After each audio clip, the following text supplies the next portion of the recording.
start with a meditation, Vipashyana practice, and a little bit like the last session, questioning appearances. Things really seem to exist there independently from their own side, but is that how they actually exist? So we'll do a little bit more investigation there.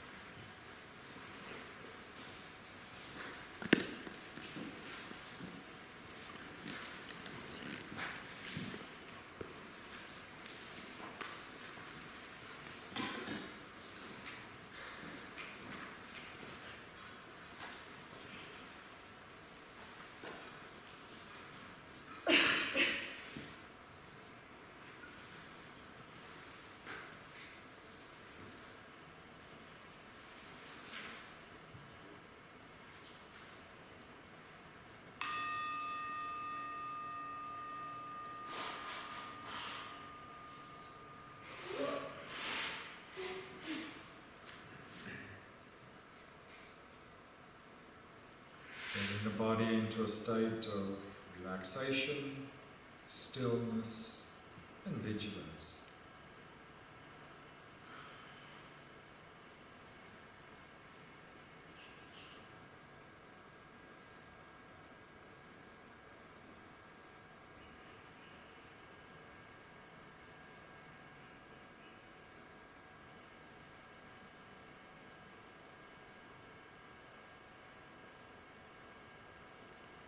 Relaxing more deeply with each out-breath.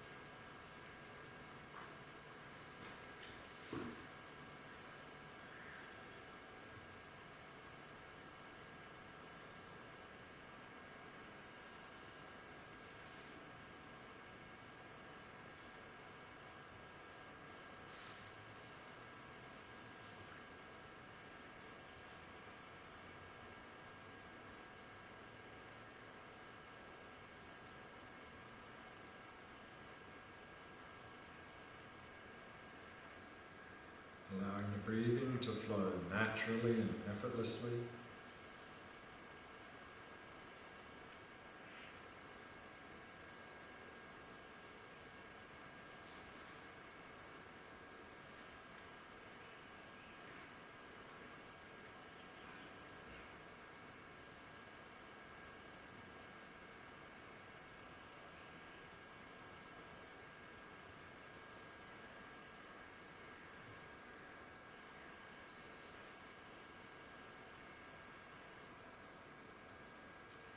And setting the mind in a state of ease and relaxation. Allowing it to come to rest in the present moment. And simply becoming aware of the sensations of the breath.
So now we can begin the Vipashyana practice of questioning appearances, sometimes called illusory-like emptiness practice.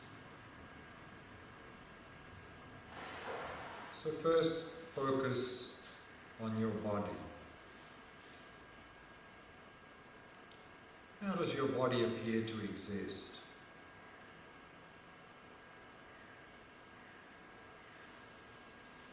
Does it seem to exist there, objectively, from its own side?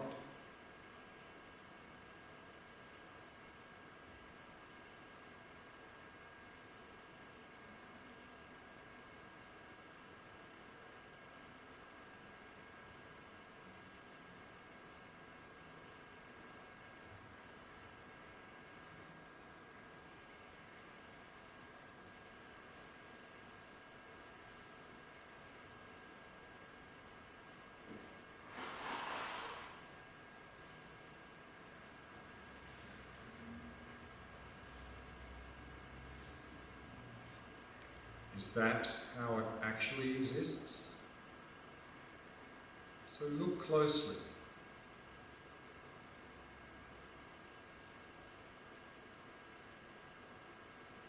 Does it exist objectively? From its own side?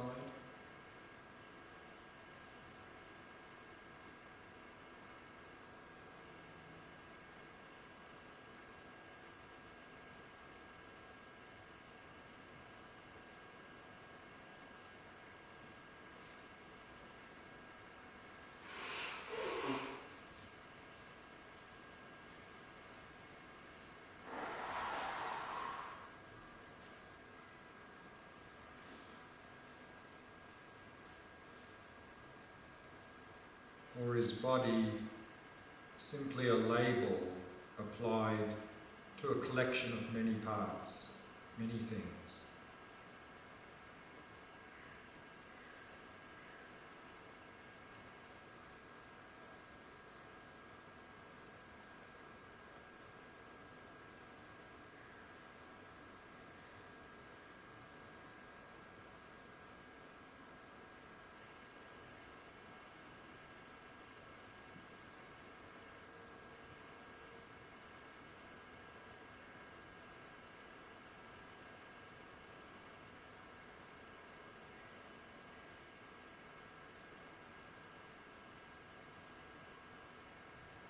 Look closely.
Now bring your attention to your own mind.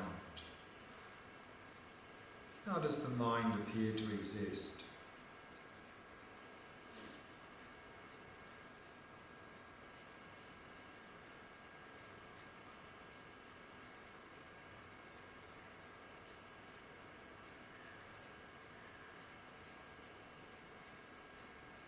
Does the mind seem to exist there, objectively, from its own side?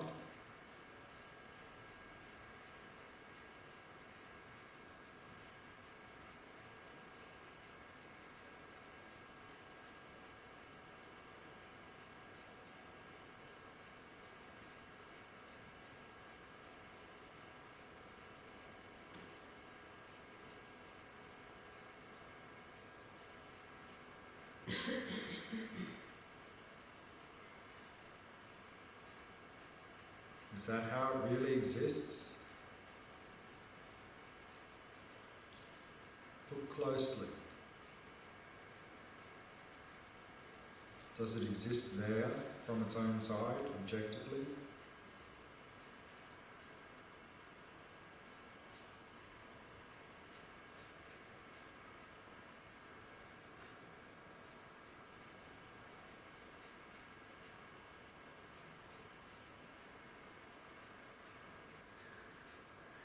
As a single thing?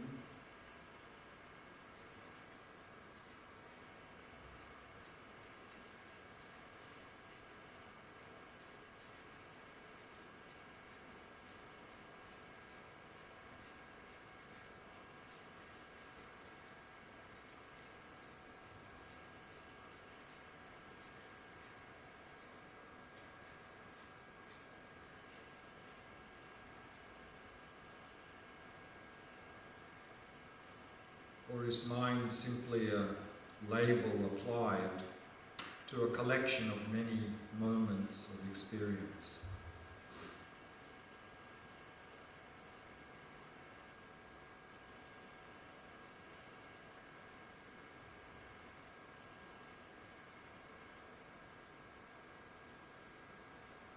Look closely.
Now bring your attention to you, the person. How do you appear to exist?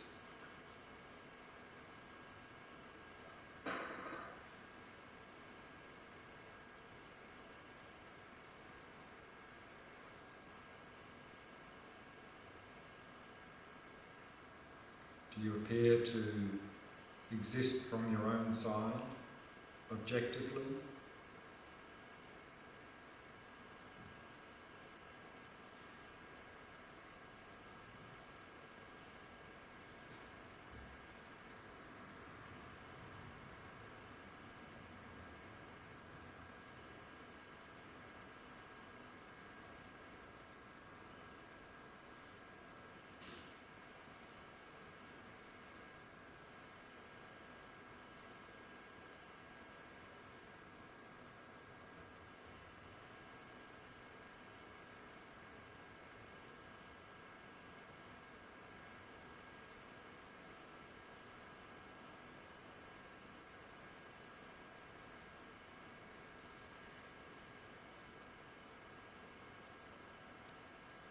Do you in fact exist like that, objectively from your own side?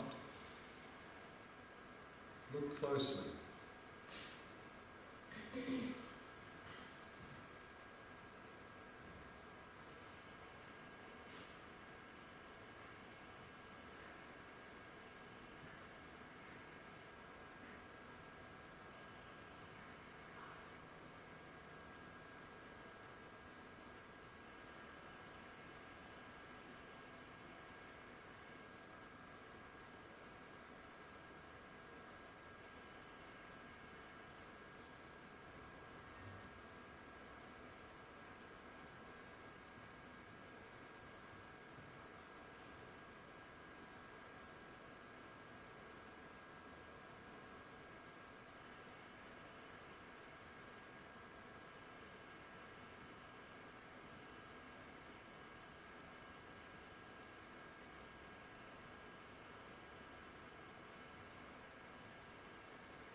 or is you the person simply a label applied to the basis of the body and the mind?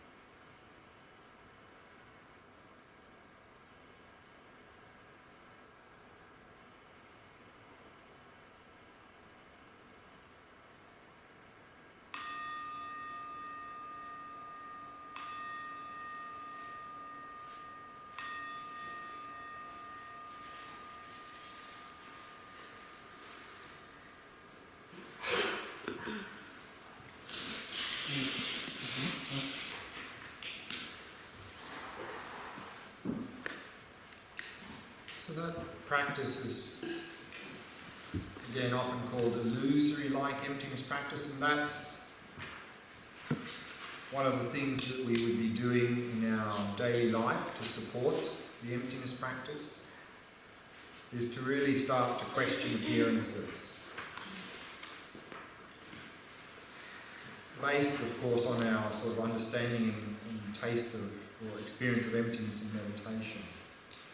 Particularly in daily life, and I'll talk more about this a bit later, when we're having pleasant and unpleasant experiences.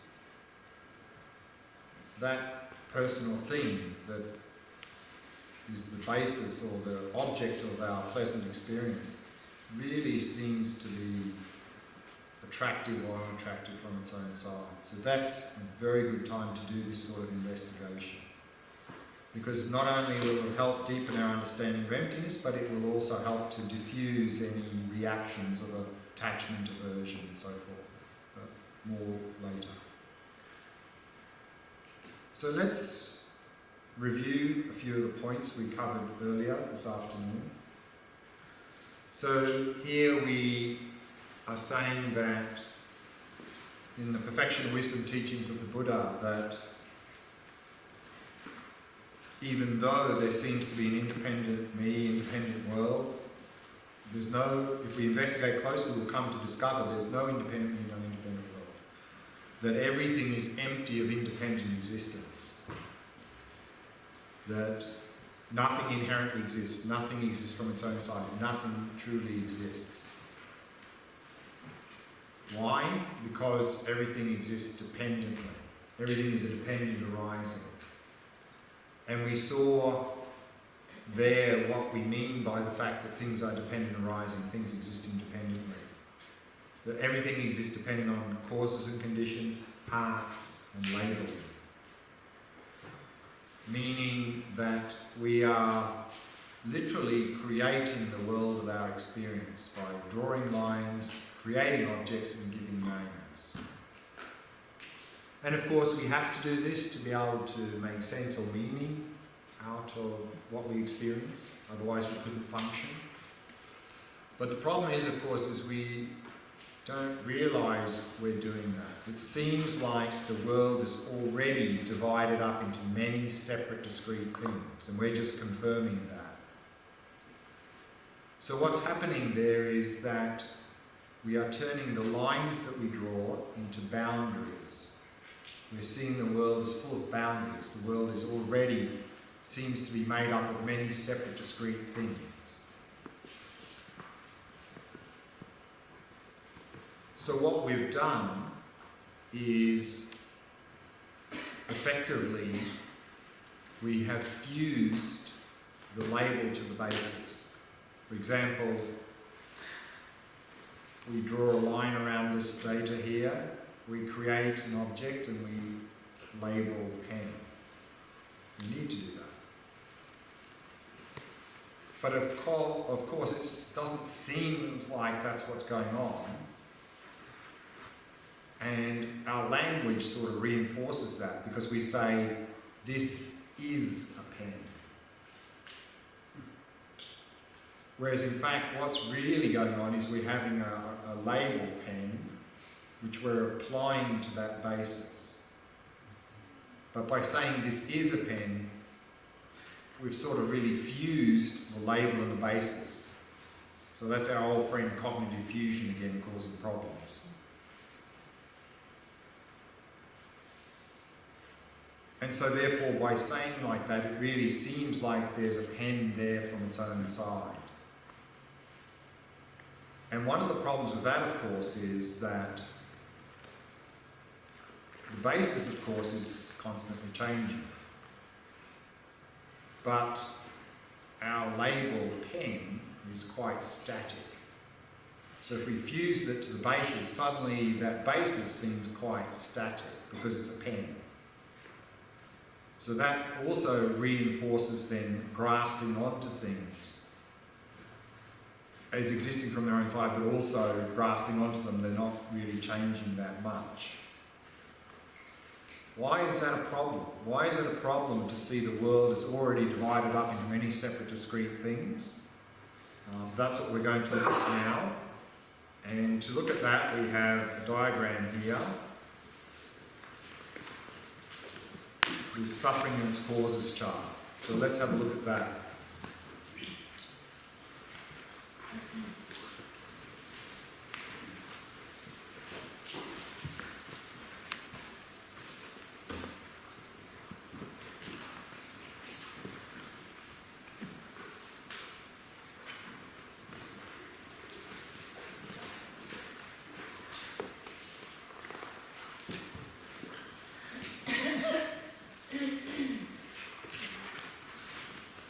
So this is explaining the process of how this distorted view of reality leads to mental afflictions and suffering. So at the first step we have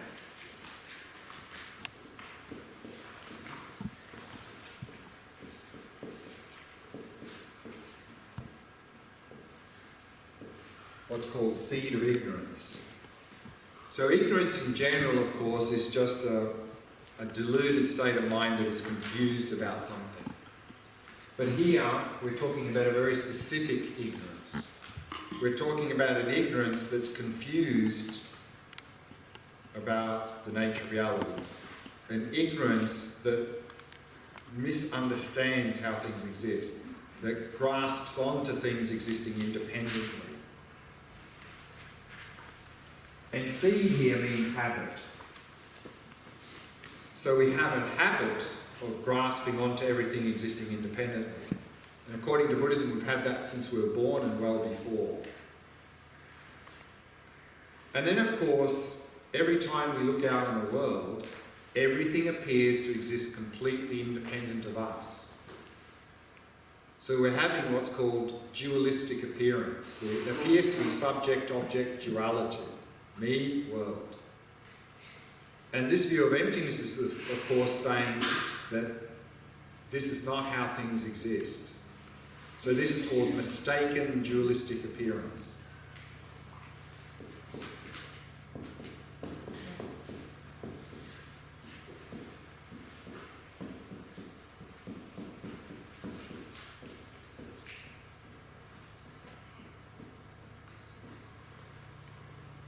Now, everything always appears to us in this way. We've never seen things in any other way. So there's no reason to question appearances, so we don't. And of course, if we ask anyone else, everyone else will agree with us. Yes, those flowers seem to exist independent of me.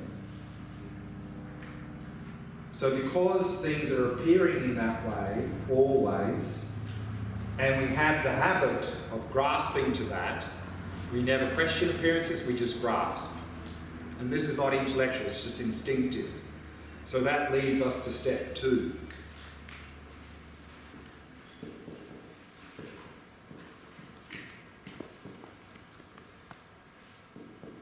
Ignorance. That's instinctively grasping onto independent me, independent world. Every time we experience something, we have this mental factor called feeling. It's always present.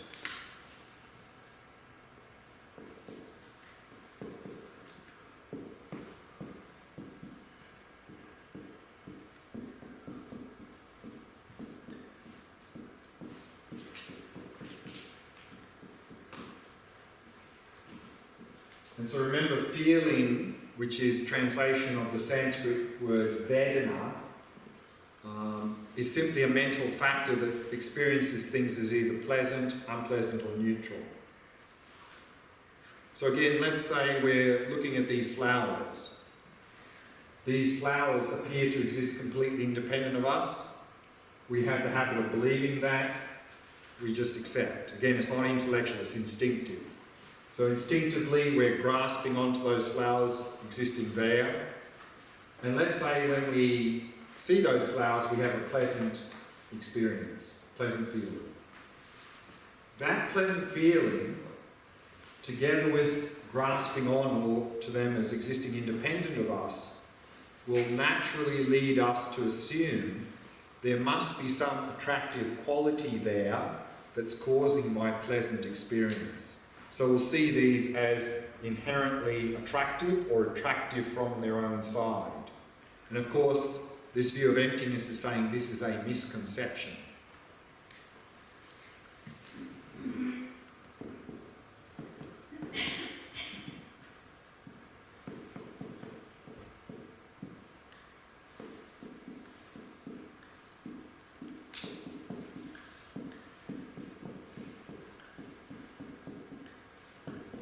Or if I'm having an unpleasant experience when I see these flowers, together with the belief that these flowers exist independent of me, that will naturally lead me to assume there must be some unattractive quality there that's causing my unpleasant experience. We'll see them as inherently unattractive or unattractive from their own side.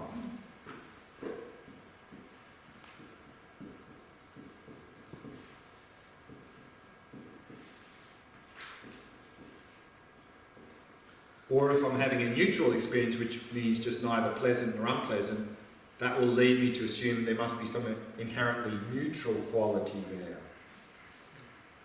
Once we get to step 3, step 4 easily follows. So again, let's say I'm looking at these flowers, I'm having a pleasant experience. I like pleasant experiences, I want pleasant experiences. Those flowers seem to be causing my pleasant experience. I want those flowers. Attachment.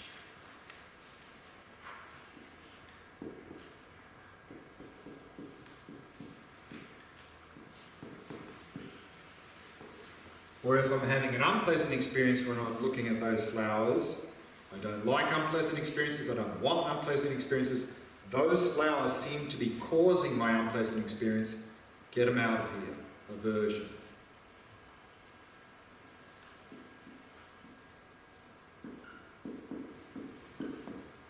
Or if I'm having a neutral experience, that will simply reinforce my mistaken belief that those flowers exist independent of me, which of course is ignorance.